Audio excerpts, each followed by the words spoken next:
추석이 예년보다 굉장히 조용했다고 생각이 드는 이유 중에 하나는 태풍이 우리의 정신을 쏙 빼놔가지고 마구 흔들렸는데 2, 3일 만에 또 추석을 맞이해서 그때 이렇게 좋아해도 되는 건지 그래가지고 조금 부적절한 느낌이 좀 들었습니다.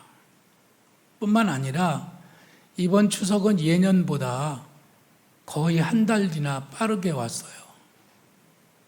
그래서 꽃감이나 감 이런 거 못 먹었죠. 밤도 덜 여물었어요. 그냥 어떻게 간신히 사과 배는 조금 먹을 수 있었지만 그것도 예년보다는 굉장히 서둘러서 아마 뭔가를 했을 거예요. 그래서 이제 그걸 먹게 됐는데, 그래서 추석이 좀 조용했던 것 같습니다. 또 뿐만 아니라 코로나가 있어서 사회적 거리두기를 늘 해왔었는데 이제 처음으로 사회적 거리두기 해제한 다음이라서 사회적 거리두기 없는 추석이 좋기는 하지만 아무래도 전과 같지는 않았다는 거죠. 그렇죠? 그전처럼 그런 마음이 안 되는 것 같아요. 자, 덕분에 하여간 조용한 추석을 보냈습니다. 저희 집도 하루 종일 얼마나 조용했는지 아주 좋았습니다. 저희들 추석 잘 보내라고 선물 보내주시고 또 기도해 주시고 애써 주신 모든 분들께 감사드립니다.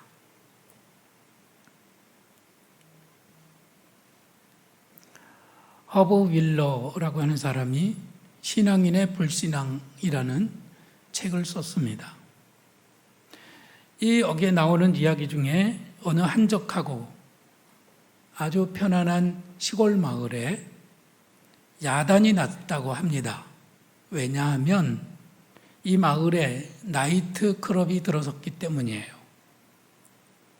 술집이 들어온 다음 마을의 분위기는 확 달라졌습니다. 밤거리는 위험해지고 젊은이들이 죄의 유혹에 빠져 방탕한 생활을 하기 시작했습니다.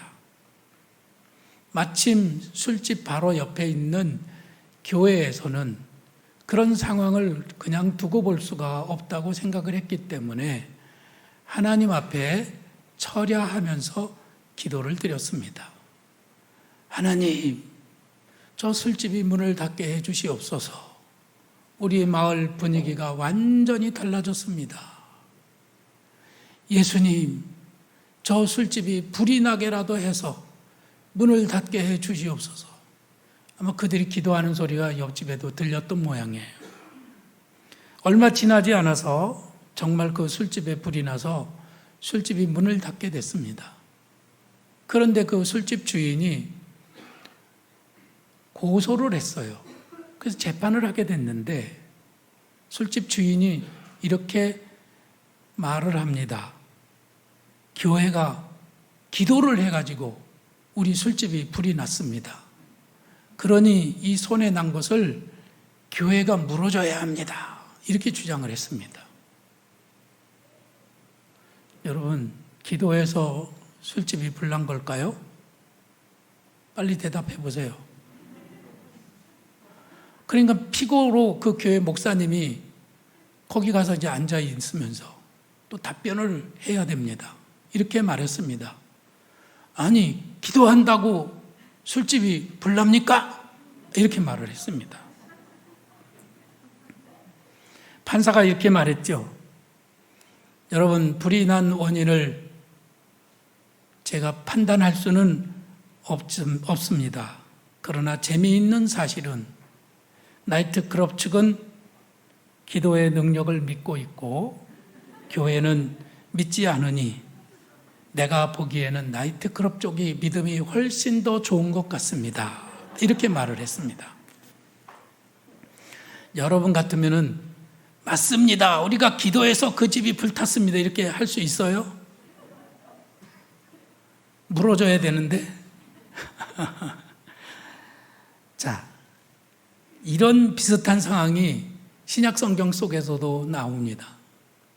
베드로가 헤롯 왕에게 붙잡혀서 내일이면은 6월절에 이제 백성들 앞에 끌려 나가서 처형을 당하게 돼 있습니다. 자, 사도 베드로가 내일이면 이제 처형을 당한다고 하니까 온 교회가 모여가지고 다락방에서 하나님 앞에 또 막 철야하면서 막 기도를 하고 있습니다. 부르짖어 기도합니다. 우리 사도 베드로를 살려주시옵소서.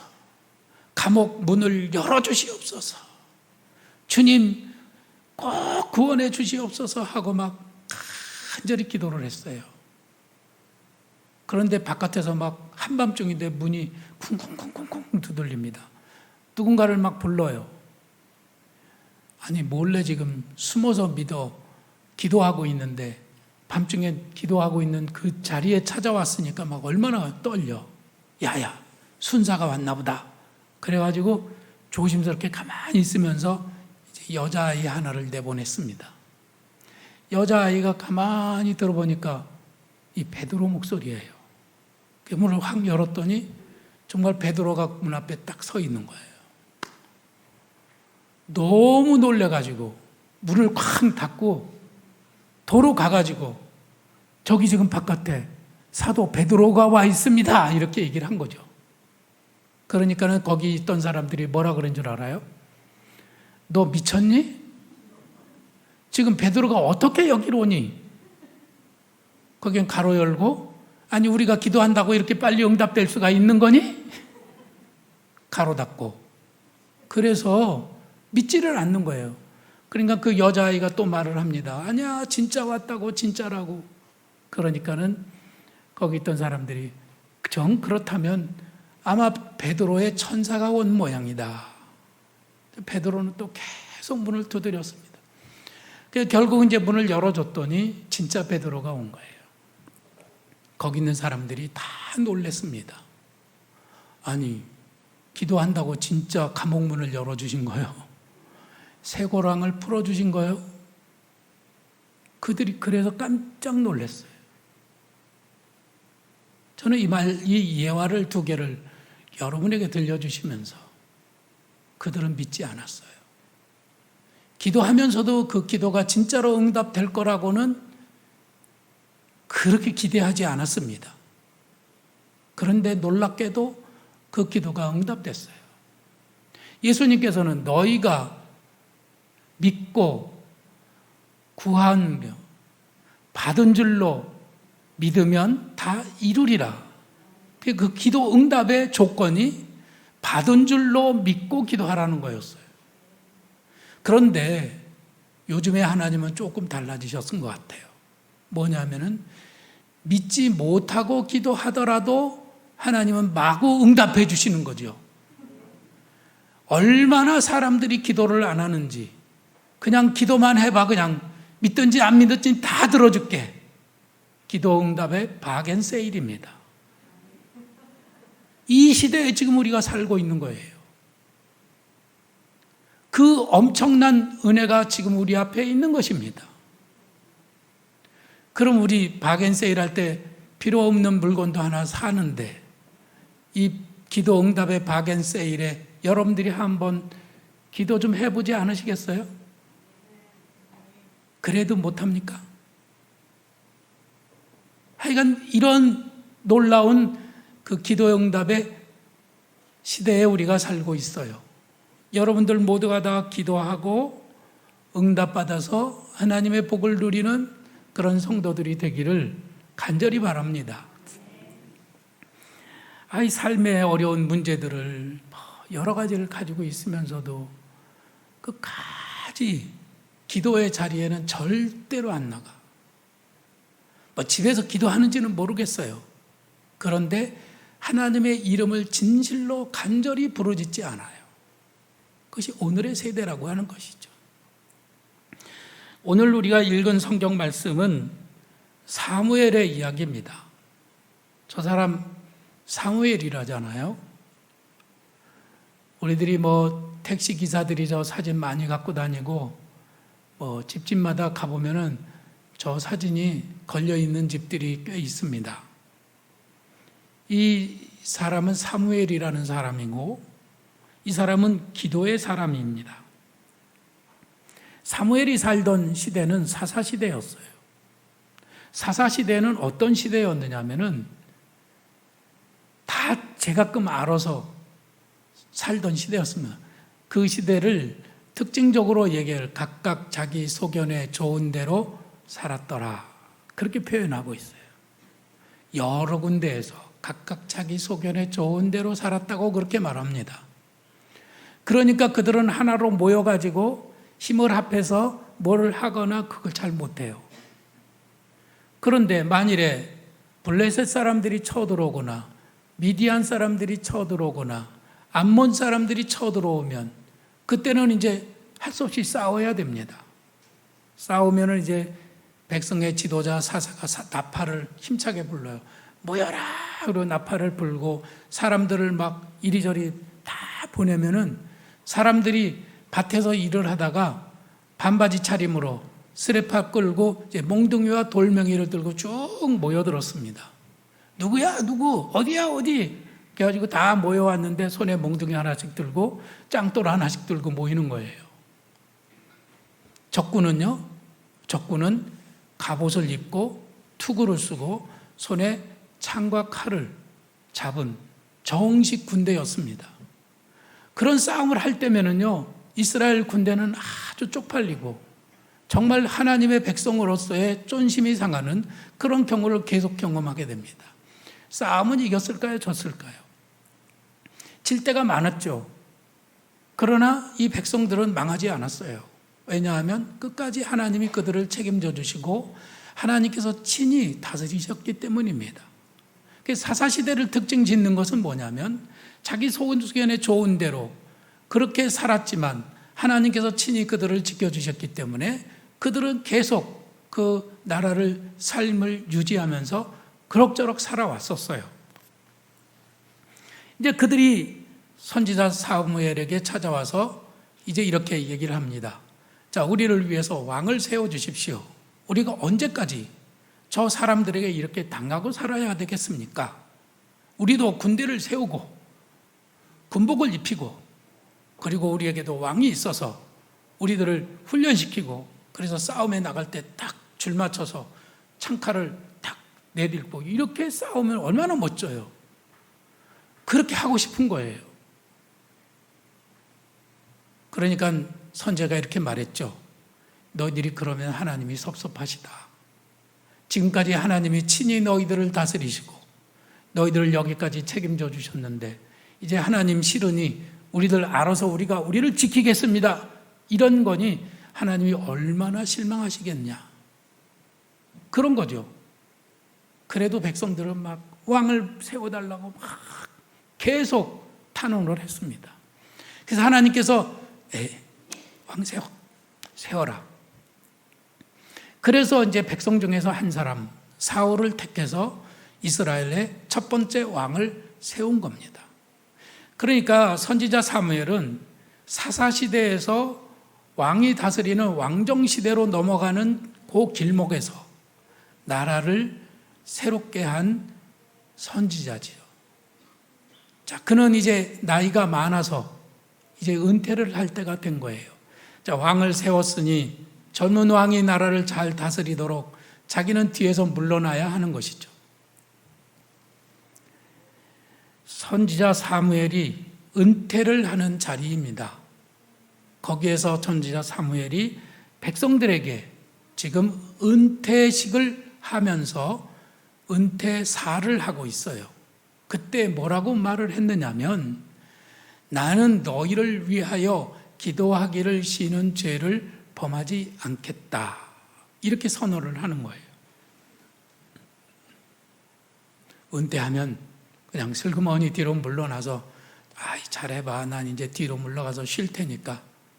그러고 그냥 사라져서 조용히 쉬어도 되는데 아니 쉬지 않겠다는 거예요. 계속해서 기도하겠다는 거예요. 그건 무슨 뜻일까요? 새로운 왕이 이 나라를 다스리기는 하지만 이 나라를 진짜 다스리시는 분은 하나님이시고 하나님이 도와주시지 않으면 이 나라는 될 수가 없다. 그래서 나는 하나님의 도우심을 구하는 기도를 하나님 앞에 계속해서 드리겠다고 하는 겁니다. 선지자 사무엘은 여전히 허물진 백성들을 사랑하고 있습니다. 그는 뒤로 물러나서 쉴 수도 있었지만 늙은 몸으로 여전히 나라와 백성들을 위해서, 왕을 위해서 하나님 앞에 계속 기도하겠다고 하는 거예요. 하나님 앞에 이 나라의 주도권을 맡겨드리고 하나님의 도우심만을 간구하는 그 역할을 선지자가 해나가고 있는 겁니다. 그러면 기도를 쉬게 되면 어떻게 될까요? 선지자 사무엘이 기도를 안 하면 어떻게 될까요? 사울 왕이 나라를 다스리면서 사울 왕은 하나님 앞에 간절히 그렇게 기도를 해본 적이 없어요. 그는 하나님과 늘 거리를 두고 살았습니다. 그래서 하나님께 기도하는 법도 모르고 하나님 앞에 기도할 때 전화번호 몇 번에다 걸어야 되는지를 모르는 거예요. 우리들이 아무리 친한 사람도요, 전화 1년 안 하고 2년 안 하면 전화 어떻게 해야 되는지 모릅니다. 번호를 잊어버려요. 사울 왕은 하나님 앞에 기도를 드리지 않은 왕으로 성경은 특징을 짓고 있어요. 사울이 죽은 다음, 이스라엘이 나라가 망한 다음, 유다가 또 망한 다음, 수백 년의 세월이 흐른 다음에 성경을 기록한 역사가들이 사울을 총체적으로 평가하는 말씀이 역대상에 기록이 되어 있습니다. 거기에 이렇게 써 있어요. 여호와께 묻지 아니하였으므로 여호와께서 그를 죽이셨다고 그래요. 그의 특징은 한 가지예요. 하나님 앞에 기도를 안 했다는 거예요. 기도를 안 하니까 무슨 다급한 일이 생겨가지고 갑자기 하나님, 그러니까 하나님이 응답을 안 하세요. 그러면 또 다시 기도를 계속 해야만 하나님이 만나주실 텐데 응답을 안 하시니까 대번에 얼루 찾아가는 무당을 찾아갑니다. 신들린 신접한 자를 찾아갔어. 그러니까 하나님이 기도 안 하는 왕으로 완전히 낙인을 찍어버리고 성경은 그를 기도하지 않는 왕으로 기록하고 있는 거예요. 사실 사울로 말하자면 그는 왕이 된 다음에 그는 자기가 왕이라고 생각을 했어요. 내가 이 나라의 왕이다. 왕은 권력을 가진 자요. 이제부터는 내 마음대로 해야겠다. 그리고 하나님께는 하나님, 제가 하는 일에 간섭하지 말아주세요. 그리고 지가 지일 알아서 한 거예요. 그는 교만했습니다. 자기가 삶의 주도권을 가지고 이 나라를 다스렸습니다. 그의 그런 태도 때문에 하나님과의 관계가 멀어졌습니다. 그의 신앙은 점점 나락으로 떨어졌습니다. 나라가 어려워지면 그는 고집을 버리고 겸손히 하나님 옆에 가서 하나님의 뜻을 구해야 했지만은 그는 계속해서 고집을 부렸습니다. 끝까지 자기 생각을 밀고 나가는 어리석은 사람이었어요. 중요한 일이 있으면 하나님 어떻게 할까요? 말씀을 찾아보고 하나님께 묻고 기도하고 그래야 되는데 그는 그런 행동을 하지 않아요. 그냥 즉각적으로 자기 생각으로 떠오르는 그대로 말하고 그대로 행동하는 그런 경솔한 사람이었습니다. 기도할 수밖에 없는 상황, 그런 상황에 딱 맡아들여서 아무것도 할 수 없을 때에도 그는 안타깝게도 기도하지 않았던 것이죠. 그는 여전히 고집을 부리고 여전히 하나님께 삐져 있었어요. 하나님을 원망했습니다. 사울이 기도를 쉬고 있는 동안 그는 완전히 빗나갔고, 사울이 기도를 쉬고 있는 동안 그의 영혼은 병들었고, 그는 점점 더 망가지고 그의 인생은 돌이킬 수 없는 상황으로까지 도달하게 되었습니다. 우리가 기도를 쉬고 있는 동안 어떻게 될까요? 혹시 기도를 쉬고 있었더니 만사형통하더라. 기도를 쉬고 있었더니 그냥 너무 평안하더라. 기도를 쉬고 있었더니 내 영혼은 너무 행복하더라. 그런 간증을 할 수 있는 사람은 한번 물구나무 서 보실래요? 그런 사람은 없어요. 결코 있을 수가 없습니다. 기도를 쉬고 있는 동안에 우리는 무너지는 겁니다. 우리는 하나님의 길에서 벗어나는 겁니다. 내 영혼은 병들고 있습니다. 그래서 우리는 기도를 쉬면 안 되는 거예요. 기도를 회복하는 성도들이 되시기를 간절히 바랍니다. 기도는 영혼의 호흡이다라는 그런 말을 여러분들은 들어보셨을 거예요. 왜? 호흡이라고 하는 게 뭘까요? 여러분, 물을 안 마시면요, 꽤 오래 살아요. 밥을 안 먹어도 꽤 오래 삽니다. 그러나 숨을 안 쉬면은요, 숨 안 쉬면은 불과 몇 분 사이에 우리들은 끝나요. 이 호흡이라고 하는 것이 우리의 생명에는 절대적이고도 그거는 없으면 안 되는 그런 요소예요. 우리는 호흡을 해야 돼요. 우리 몸이 그렇다는 것이죠. 그런데 기도가 바로 우리 영혼의 호흡이라고 하는 거예요. 우리 영혼이 건강한 삶을 누리기 위해서는 어떻게 해야 돼요? 반드시 몸이 호흡을 하듯이 우리 영혼도 기도를 통해서 호흡을 해야 하는 겁니다. 이 호흡을 하면 공기가 들랑달랑해요. 우리가 숨을 들이마실 때 하나님께서 우리 코에 생기를 불어넣어 주십니다. 숨을 내쉴 때 우리 몸에 있는 그런 영적 찌꺼기들이 나가게 돼요. 그래서 여러분들 의식적으로 기도를 할 때는 숨을 깊이 들이마시고 성령님 내게 임하시옵소서. 그리고 또 숨을 내쉬면서 내 몸에 있는 그 모든 찌꺼기들 이런 것들은 다 빠져나가는 것을 여러분들이 느끼면서 기도하시기 바랍니다. 이 기도라고 하는 것은 우리 몸이 저절로 호흡을 하는 것처럼 우리의 영혼은 저절로 하나님과 호흡하는 그런 관계를 맺고 있는 거예요. 어떤 스님이 무슨 일을 만나니까 스님이 그랬대잖아요. 아이쿠 하나님 도와주세요. 하나님, 스님도 난감한 상황에 도달하면 하나님을 찾는 거예요. 어쩔 수 없는 상황, 내 힘으로 안 되는 상황, 벽에 부딪히면 모든 사람은 기도할 수밖에 없는 겁니다. 기도는 바로 우리 영혼의 기본이고 그것이 바로 하나님이 우리에게 허락하신 굉장히 중요한 생명의 수단이에요. 호흡인 거예요. 그래서 우리는 기도하는 거죠. 기도는 부자만 하는 것도 아니고 기도하기 위해서 특별히 능력을 받아야 되는 것도 아니고 기도하기 위해서 돈을 많이 내야 되는 것도 아니고 기도하기 위해서 몸이 건강해야 되는 것도 아닙니다. 젊은 사람이든지 늙은 사람이든지 누구든지 간에 하나님 앞에 그저 간절한 마음으로 기도를 드릴 수 있는 자격을 우리들이 가지고 있어요. 그런데 우리가 기도를 하지 않는다고 하는 것은 얼마나 큰 죄악인지.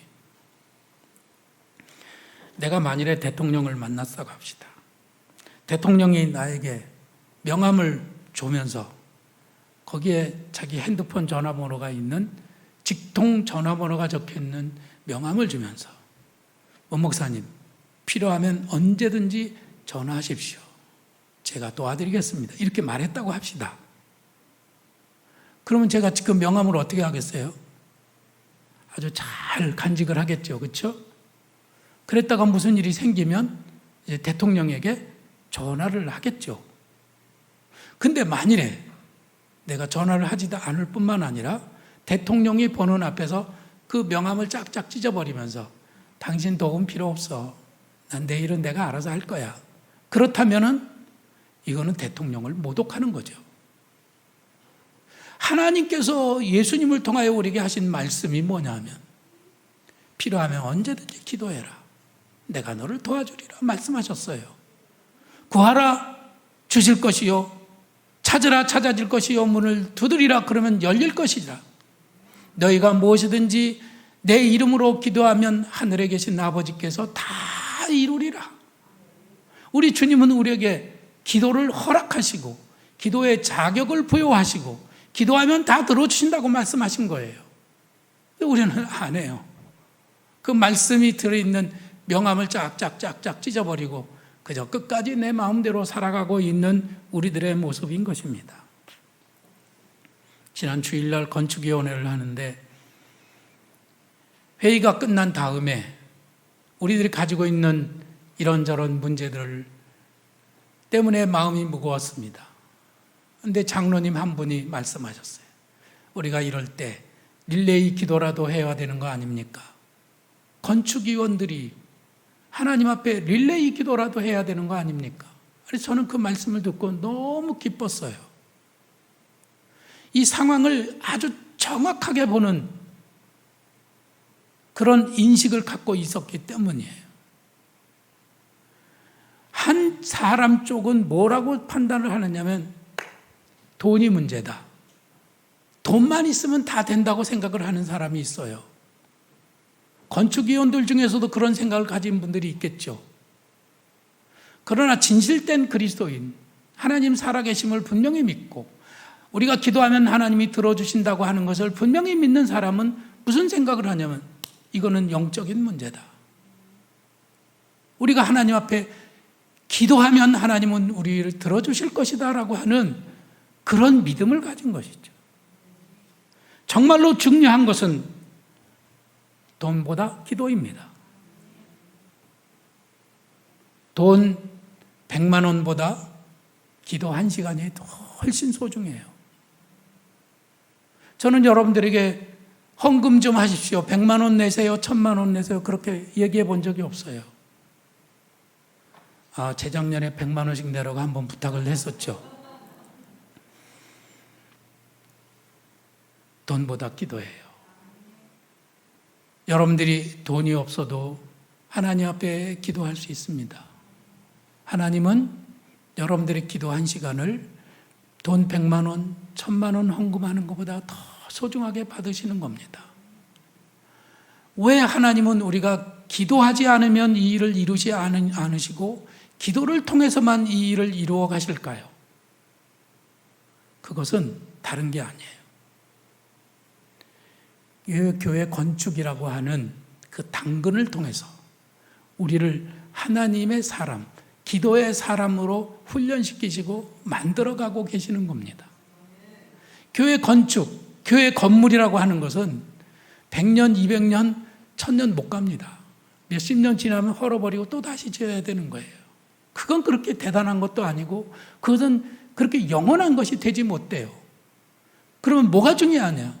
정말로 중요한 것은 하나님 앞에 우리가 기도할 수 있는 사람이 되는 것입니다. 하나님과의 좋은 관계를 맺는 사람이 되는 거예요. 힘들고 어려우면 하나님 사랑합니다. 하나님 도와주세요. 하나님 저 이렇게 어려운 문제가 생겼어요. 하나님은 전능하시잖아요. 하나님 좀 도와주세요. 하나님 앞에 그렇게 기도할 수 있는 그런 하나님과의 정상적인 관계가 중요한 거예요. 지난 여름에 우리 손자들이 2달 반 동안 우리 집에 있으면서 저희들 굉장히 긴장하면서 아이들을 보살폈습니다. 2달 반 5명 아이들을 먹여야지요, 재워야지요, 빨래해야 되지요, 걔네들 또 뭐 데리고 어디 여행시켜줘야 되지요, 구경시켜줘야 되지요, 선물 사줘야 되죠. 그렇게 우리가 해줬던 이유가 뭘까요? 걔네들이 나중에 커가지고 돈 많이 벌어서 할아버지 할머니 뭐 해주기를 바랬던 걸까요? 그런 어르신도 있을지 모르지만 걔네들이 컸을 때 우리들은 기운이 없어가지고 그걸 누릴 수도 없을 거예요. 뭐가 중요할까요? 어제 그제 전화가 왔는데 영상통화를 하는데 우리 손자가 뭐라고 얘기하느냐면 할머니 보고 싶어요 이렇게 말했어요. 그 한마디에 집사람의 마음이 확 녹았습니다. 하나님이 정말 원하시는 게 뭘까요?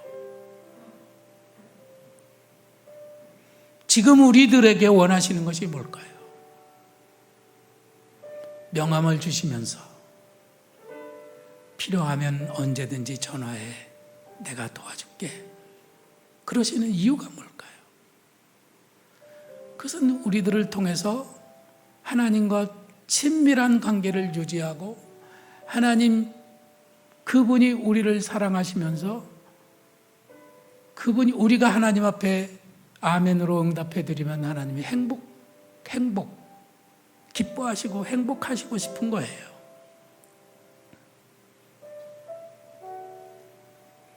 선지자 미가는 이렇게 말했습니다. 여호와께서 천천의 수양이나 만만의 강수 같은 기름을 기뻐하실까?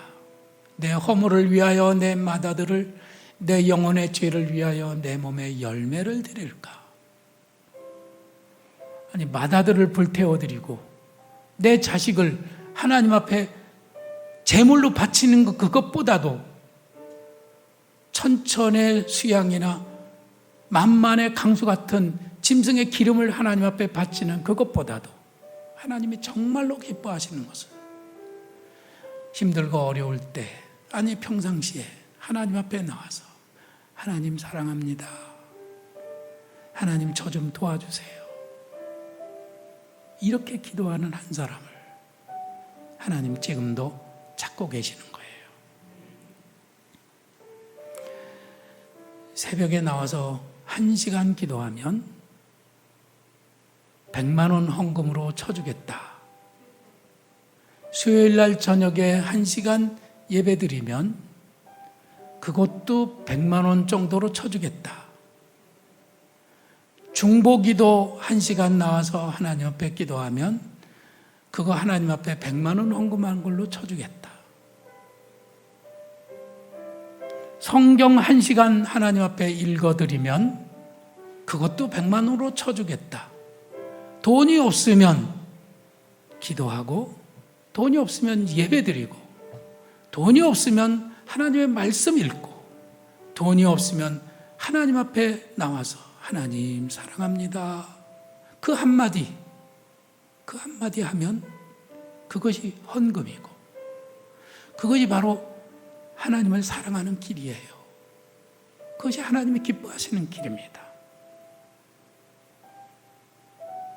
우리 함께 찬양하겠습니다.